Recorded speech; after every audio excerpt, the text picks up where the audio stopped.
Welcome, everybody. Hi, Tracy. Hi, Rob. Hey, Ellie. Hi. Good to see you again. Good to see you.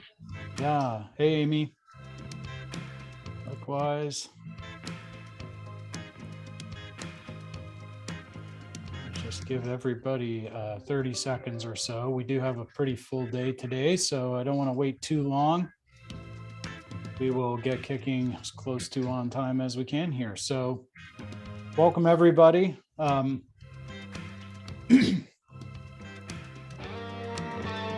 right, welcome, Heather. And now, of course, your host for your 5-day challenge, Tyler Paris. Excellent. Welcome, everybody, to day 3 of our 5-day Chief of Staff challenge. And of course, in these 5 days, as you know, most of you know by now, we're going to spend half an hour each day giving you some tools and tips for the most common challenges Chiefs of Staff face and a taste of what we cover in our Chief of Staff Mastermind cohorts. Anne Mary is one of our cohort 3 members, and she wanted to tell you in 40 seconds or less about her biggest takeaways in the cohort, which graduates next month. And she was not paid to say these things, but check it out. Hi everyone, my name's Anne Mary and I work at GitHub. I really enjoyed participating in the cohort this past year. It was a great opportunity to learn and grow from my peers, and Tyler really shared a lot of valuable resources. During one of our sessions, we covered employee engagement during the Great Recession, and it really helped me encourage my leadership team to have those tough conversations with folks we didn't want to leave. We looked at what people want to be doing, how they want to grow, and whether they're happy where they are now. Then we help them charter a new path in-house. I really encourage you to participate, and good luck. All right, thank you, Anne Mary. And I'm going to do a somewhat unconventional check-in today. If you are able, I would love for you to stand up at your workstation. If you're drop your phones, your apps, all your tools, what I want you to do is take a nice, deep, relaxing breath in through your nose. And when I say deep, I mean I want you to feel it in your belly. And then breathe it out through your mouth. And I want you to do that about 2 or 3 times.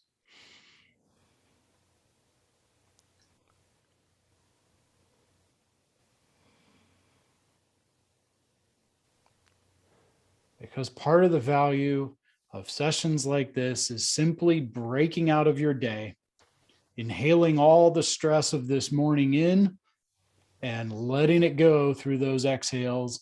And I don't know what kind of day you've had or you're coming into this challenge from, but I think I want you focused, and I think you want to be focused too. So sometimes it's nice to just do something to break out, and we're going to circle back to why I had you do that in just a minute. But for now, what I want you to do today is write down on a sticky note or piece of paper, one word or phrase, your biggest success in the last year in getting better at facilitating virtual or hybrid meetings.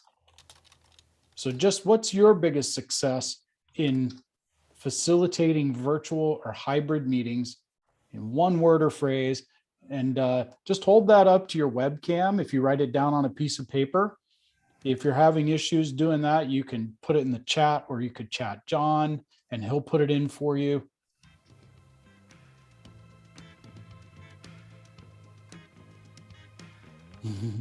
I love that. Oh, where's my... I'll be right back. Again, once you have a Post-it or a note, one top thing that you learned from virtual. Go ahead and just hold it up. It looks Ellie's ready. Bringing on the right something at the right time. Ellie, you can unmute and let me know what that last word is. Sorry, my terrible handwriting. Bringing the right people together at the right time. Oh yeah, perfect. Right, there you go. There's a thumbs up for you. Anybody else? Let's see. Amy said flexibility. Oh yeah, super flexibility in terms of handling unexpected things. Anybody else have a Post-it? Just hold it up to your camera. There you go. Heather's got one, and she's got her blur in front of it. Let's see. Madison's got documentation. Oh, good. Inclusion at all levels. Nice. Heather, we were just talking about virtual inclusion. Right. That's a fantastic. I've actually run an 8-language Zoom meeting. It was like the United Nations. Yeah. Thank you, Heather. All right. Outstanding. Back to you, Tyler. Well, speaking of the unexpected, I did that activity. And of course, I left my no sorry zone paddle over in the corner. You know, one of the learnings was it's okay to use props from time to time. Hi, Carolyn, by the way. Hi, Madison. I don't know if I said hi to the two of you. Hi, Laura, just joining. Good to see you all. Yeah, I really appreciate that. But if you got the pre-reading, you know that I'm more and more convinced that facilitative leadership is really sort of the skill, the most important skill that a chief of staff needs to master, because so much of the value you bring, someone just said it, is bringing the right stakeholders together, having the right conversations, creating or getting a group to arrive at shared context, generating healthy debate, and driving the outcomes that were agreed to in those discussions. And you know, you can almost put all your product knowledge, your engineering knowledge, your project and program management operations knowledge through that rubric, which is one of the reasons I think it's the most important, because it spans all of your technical expertise or your functional expertise. I was really encouraged last week to see in our LinkedIn poll that that's still the case. A lot of you say that you are driving and facilitating those meetings. John, did we have that poll handy? Yeah, one moment, Tyler. I'll bring it right back. While he's doing that, as a preface, I'll just say this to today's session. There it is. That was the poll we put out on LinkedIn last week. Yeah, it looked like a good 60+% of you are driving, facilitating meetings on behalf of your exec and leadership team. You know, there are a lot of execs who want to hold on to that. They, you know, chief of staff might be running some meetings on their behalf, but maybe not while they're in the room. And so, and also the question leading this survey wasn't maybe the most scientific, but it was a good pulse check. So anyway, you know, I'll just preface today with, you know, you will never facilitate great meetings if you don't make the time to design the time ahead of time. So, you know, what we're really going to focus on today is most closely related to that piece on working in a variety of environments, specifically the tactics of running better virtual and hybrid meetings versus in person. So why focus on these things? Because number one, many of or all of you are dealing with engagement and retention issues right now with the Great Resignation. And engaging employees goes way beyond ping pong tables and free drinks in the kitchen or even money, to ensuring that everyone on the team is heard, is appreciated, and that your meeting culture is one that makes the best use of everybody's time. So burnout is one of these big reasons people are leaving, and poorly run meetings, I am just convinced, are one of the biggest sources of frustrations for employees, even pre-pandemic. I'm not going to blame it on the pandemic. I mean, there was death by PowerPoint long before the pandemic. And, you know, if you worked at the Gap anytime in the last couple of decades, for example, you get to say no to any meeting you don't think makes the best use of your time. And if that wasn't a problem before the pandemic, they wouldn't have that policy. So for some of you, you know, you'd have a really clear calendar if you said no to those meetings. And so would a lot of your team. If you think about that for just a sec, that could be really powerful to think about. But also, don't you own that culture in your org as chief of staff? And don't you shape that? And if not, why not? You know, there's the engagement and retention piece.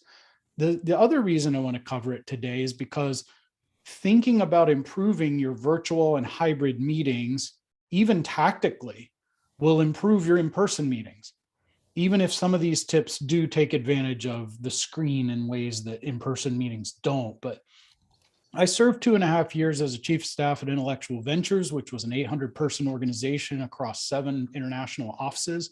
So I like to think we were leading hybrid meetings before it was cool. But And I was doing that too as a not just as a chief of staff, but as a facilitator of our chief of staff mastermind cohorts right before the pandemic too. But the pandemic helped me realize, number one, that I was using some outdated models for how I was running those virtual meetings, and actually how I was becoming more mediocre at the remote part of work, even though I excelled at some of the in-person stuff. I just had not nurtured that. I had not kept up with all the changes that were going on around me. And so it really served to highlight that. The pandemic also served as a forcing function for me to just revisit some of my assumptions and do some things differently. And one of the reasons I have John Chen producing these segments is because I actually credit his engage method and learnings from his engaging virtual meetings book and conference for bringing me around to the point where since October 2020, I've received 8 pieces of feedback now, like this one, where people said my mixers or cohort meetings, and actually one virtual Cub Scout rain gutter regatta race that I emceed, were the best virtual meetings they've ever been to. So check Tammy out. I thought it was great because I've been to other virtual meeting and I thought that this is one of the best one that I actually. There you go, Tyler. You got your third one. That's another No, really. This is all right. So what I hope we're going to get out of today is that you'll be able to walk away with some tips and tools for generating that kind of excitement at some of your meetings. And again, there's so much to learn. And again, there's a lot of work before the meeting to make some of this stuff happen, and thinking about designing the time and how you want these interactions to go. That's where the real magic is. Having said that, let's dive in. First, connection before content. You've got to connect with people before doing much of anything with them. So have you ever felt connected to the team or your mission when your meeting just starts with, hey, where are you at on this project? Where are we at? You know, it feels more like an inquisition at that point than it does sort of a team effort. I suppose in certain environments, the team might have that culture and it might work. But I think for a lot of people, that feels off-putting. In the Great Resignation, our marketplace is littered with the bodies of people who feel disconnected at work. They're no longer with us. They're gone. And if you have a resilient organization, there are tremendous costs to that turnover. Even if you have a resilient organization, there's tremendous costs to that turnover, which we don't have time to get into all the details of today. But connection before content means actually connecting with people. Even if it's as simple as just saying hi when they log on the call, like I just did with you all. Hey, Richard. Hey, Tasha. I see you joining a few minutes behind, just getting here. Sandeep, good to see you. Yeah, so glad you could make it. Just calling out people's names and acknowledging them can be a great start toward that. It's not the only thing you can do. We'll get to that in a minute. But, one of the things I want you to do is everyone chat for me an activity or that you've done on a virtual call over the past couple years that made you feel connected to the host and or others on the call. And we'll just highlight some of those as they come in before we move on to number 2. All right. Tracy's already started there, Tyler. Oh, yeah. Take the time for good news. Always do check-in call before starting internal meetings. Yep. Heather said 2 items we use: large leadership meetings that we take time for good news, kicked off by my principal, upward for 10 minutes, can be spent with a team of up to 300. Nice. Valuable, though. That's huge. Taking that time. Played music. Oh, we're coming. Did you see my notes? Second item was a virtual concert. Wow, love that. Ooh, great idea. Everyone changed their virtual background to a favorite vacation photo. Great. Okay. So actually, let's see, who said music? Heather, in one of our conferences, we actually had a live singer. The conference theme was Rise Up, and she sang Rise Up as the opening piece, and it literally changed the entire mood of the whole place. Thank you so much. I love that. Icebreakers is great. Yeah, when you do Q&A and make the person come on video to ask their questions live. Yep, I love that. kind of feel like you're on the spot a little bit, but it's a good way to know that your voice was heard. Icebreaker's another one. Yeah, Carolyn, I just heard this one today, right? Which is how did you get your name, right? And so that actually turned into a really valuable activity for somebody else that I heard earlier today. So great minds think alike. And Tasha's got the favorite food day. Great way to start the conversation. If there was a food day for everything. Love that. Cool. Well, these are great. Hopefully you're taking notes if these are things you have not done in your organization. But I want to move on to another thing too called, oh yeah, there's a SWAT meeting, question of the day. I love it. Use lots of media and modes of engaging people. I think the days of just presenting at people are gone. Now, there is still probably a scenario in which a presentation could be a part of a meeting. If you're in a consulting mode, consultants are famous for using PowerPoints or slides in a particular way. But I think just talking at people, workers aren't going to put up with that. People just don't like being talked at. They want to be engaged. They want to be interacted with. So here's some ways to do that. One is use video. I was going to show Dilbert video, but the copyright issues got us hung up. So, who doesn't think Dilbert's funny, right? You could just start a little clip. There's some little 2 or 3 minute clips or even 30-second or 15-second clips online that you can find videos. You could go to dilbert.com and use cartoons. There's so many ways to do that. But according to a recent study, if a picture is worth 1,000 words, a 1-minute video is worth 1.8 million words, which is a bit of an exaggeration scientifically, but there is actually some science behind it. And so there's the study that came from in the chat. Try Kahoot quizzes. Whether you work with kids or adults, Kahoot quizzes test people's comprehension of what you're talking about. Some people like the competitive aspect of Kahoot quizzes and seeing their name up on the podium, and that can build some sort of camaraderie and team spirit there. And maybe some bragging rights. Not everybody does, so make sure that's not your only strategy. So maybe at the next all hands where your boss rolls out a 3-point strategy for 2023, quiz everybody on what those 3 points are or things like that, give prizes. How about music? In my work with several of you mentioned this, and in my work with chief of staff, I have long asked people in interviews, if you had a theme song for your time in the chief of staff role, what would that be? And get people out of their analytic brains a little bit and get into that creative side to just think a little bit differently. This is what we started with in our check-in today, just kind of breaking out of your day a little bit and shifting into a different mode of being. John's helped me compile those answers into the world's first chief of staff Spotify playlist, which we put in the chat for you there. We even branded it. So it's basically just full of songs from other chiefs of staff as their theme songs too. So what's your theme song? You can go ahead and drop that in the chat for me if you want. We'll add it to the list. 12 people over the past year commented to me just how music alone brought a whole new level of energy and atmosphere to their meetings after they heard the way we kind of start our meetings with music at the beginning and end with music. And we even, put some music in here and there in the middle.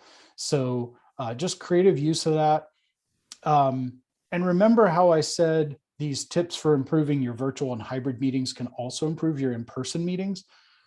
One of our most memorable and talked about all hands meetings when I was a chief of staff was when I talked our straight-faced attorney founder and vice chairman of the board to dance Gangnam Style as he danced off from his segment at the all hands. Every time we mentioned our revenue plan after that meeting, people would break into the Gangnam Gallop. And it really just kind of galvanized people in a way that wouldn't have been possible without the thoughtful incorporation of some music. So you don't have to make the meeting about entertainment or lose focus on the serious work you came to the meeting to do in order to use some fun appropriately. So I mentioned the Dilbert cartoons earlier. Another thing that a lot of folks kind of gravitate toward, in at least in circles I've been around, maybe I hang out with super sarcastic people, but despair.com and their demotivator posters. They're kind of funny. They're kind of spoofs on the leadership and teamwork posters that you see around corporate offices sometimes. I really like the meetings. None of us is dumb as all of us. And, there's some great ones in there. But anyway, check those out. You can just kind of pull some of those up at your meeting and just flash them real quick. People laugh and then you move on. So number 3, using whiteboards. Visual collaboration, and I think I hinted at this or talked about it in that article for Mural that I posted as the pre-reading, but visual collaboration and having artifacts helps you build trust, listen to a more diverse set of ideas and people, and synthesize the information. It's great for setting context and creating shared context. When you visualize, you can move things around on the board in real time. People can see how the decisions are being made, how they unfolded, how the things got prioritized, even if their idea doesn't carry the day. So you want to talk about a way to make people feel heard and respected, show that their idea is up on the board, right? Because then they know that it was considered rather than being put in a black hole. That's one of the problems, I think, with pulse surveys and employee questionnaires and things like that. Sometimes people don't know what happened to that feedback. They may never hear back on it. They may never see changes implemented. They may not understand why, even if their ideas were considered. But when you put on a whiteboard, everybody sees that. Fourth, I would say proactive chat use. When our school shut down for COVID a couple years ago, adults hated virtual school because the kids were hanging out in the chat, using it as a distraction from the teacher. So raise your hand if you've ever seen adults using email, chat, Slack, IM, other messaging tools during a meeting instead of paying attention to what was being talked about. And part of that goes back, yeah, exactly. Part of that goes back to what I mentioned earlier. You've got to design the time in a certain way, and you've got to design the structure of your meeting in a certain way. But, part of that is poorly managed ground rules, like turn your devices off for this meeting, or, hey, I need you focused, or I need you, setting those expectations. But what I'm suggesting is a little mental jujitsu where you use the tool that would be a distraction to redirect and control people's attention so that it works proactively for you rather than as a distraction. So what I want you to do right now is chat for me one thing you've seen a speaker do in the chat or on a messaging tool that kept you engaged.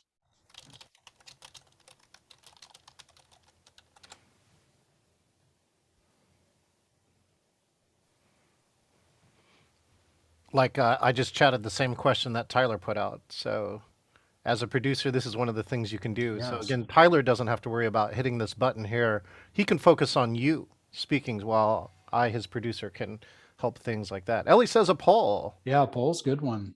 And Ellie, I design all my polls so that I can take the data from the polls like what Tyler did, and I actually use it in a future meeting, right? 50 chiefs of staff said blah, blah, blah, right? Mhm. So really valuable. Katie said, Ask people to submit your their GIFs. Yes. That's even better on Teams. Microsoft Teams actually supports GIFs in the chat. Zoom still doesn't like files like that, does it? Oh yeah, let's dance, break, or stretch. Data is Yeah. king. Yeah, if you haven't seen it, Laura says use emojis. So if you Zoom has a new emoji tool. If you hit the smiley face on the top right, you can type virtually anything. Like last time was ping pong or explosion, and you can actually now quickly find something and search it by name, and then use an emoji.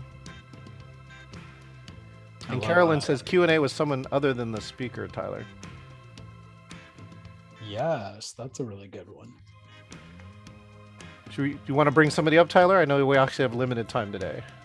Yeah, probably not going to have time to, unfortunately. But you get the point, right? You see what I did there, right? If I've got you doing stuff in the chat, it's less likely that you're going to randomize it or be doing other things while that's going on. Although demonstrating the point, Richard's having another conversation right now, but that's okay. So, hey, we all got to do what we got to do. I'm not criticizing. So number 5, get creative with screen names. Some of you pointed this out earlier.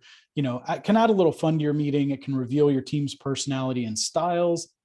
It can underscore common connections or touch points between people. But, you know, if you were to practice right now in the gallery box, in the gallery view, if you look at your screen with your picture, you should be able to, you should see the option to rename.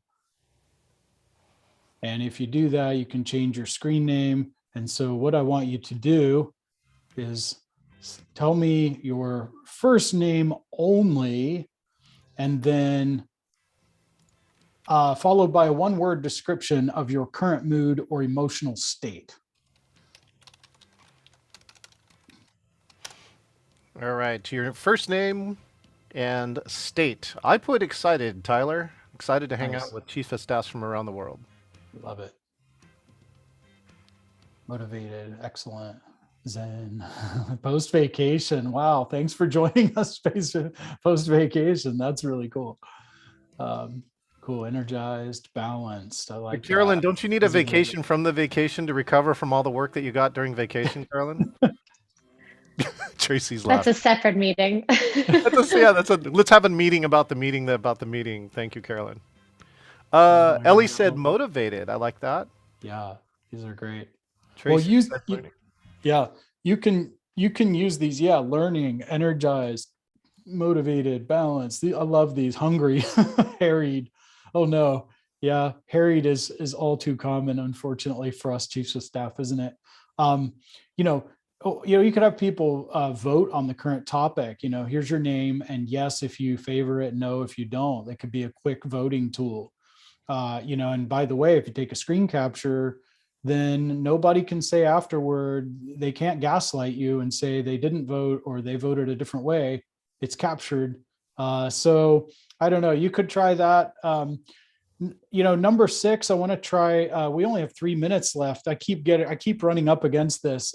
You all are actually more engaging than I was maybe expecting coming into this. So what if you put your hands up into the camera frame, and on the count of 3, we give each other a big high five in the camera, right? So this is one that doesn't work so well in hybrid meetings. I suppose it could, but works better on virtual meetings. But use physical gestures like that. Or what if I tell everybody to fist bump their webcam? There are different things you can do like that. Remember our breathing exercise in the beginning. Tactile activities, have people stand up, shake things out, lead a breathing activity between emotionally charged or conflict heavy segments, maybe in particular. Those can all help team members focus on what needs to get done, connect with each other, and reinforce psychological safety. And then maybe last but not least, standing up. Like I have a picture of me pre-pandemic on a Zoom call with one of the cohorts, literally with my hands in my face, or my face in my hand. And you really don't want to come across as the Ben Stein of the virtual meeting world, in your best Eeyore voice saying, "I'm so excited to be here today." Knock that off. Just get up and get moving, right? Like you'll feel the difference and everyone else will feel the difference too. Salespeople do that a lot. I've probably more than anything, I've seen salespeople take calls while walking around, standing up and all that stuff. And now I kind of understand why in a way that I maybe didn't before. Hopefully you felt some of the difference today. In just 30 minutes, I gave you 7 tactics for facilitating better, more engaging virtual meetings or hybrid meetings, because engagement isn't won in the break room with free drinks. It's in meetings that aren't soul sucking. So if you want, you could tweet that or whatever. But if you can use better, more engaging meetings to keep people connected and keep people in the organization, I think you'll find the ROI on this session to be pretty good. And there's so much more to facilitating high-powered meetings. That's just a sampling. But if you're getting value out of this conversation and conversations like it in the 5-day challenge, we deep dive on these topics and a lot more in our cohort, which kicks off May 3rd and 4th. You can learn more and sign up at the link we're going to drop in the chat. Oh, John already got it. Thank you. And we'd love to have you join us. I know you're busy, but you have to make time for your development. Nobody else will. And remember Anne Mary from the beginning, be like Anne Mary, make time for your development and make the difference you can in your org.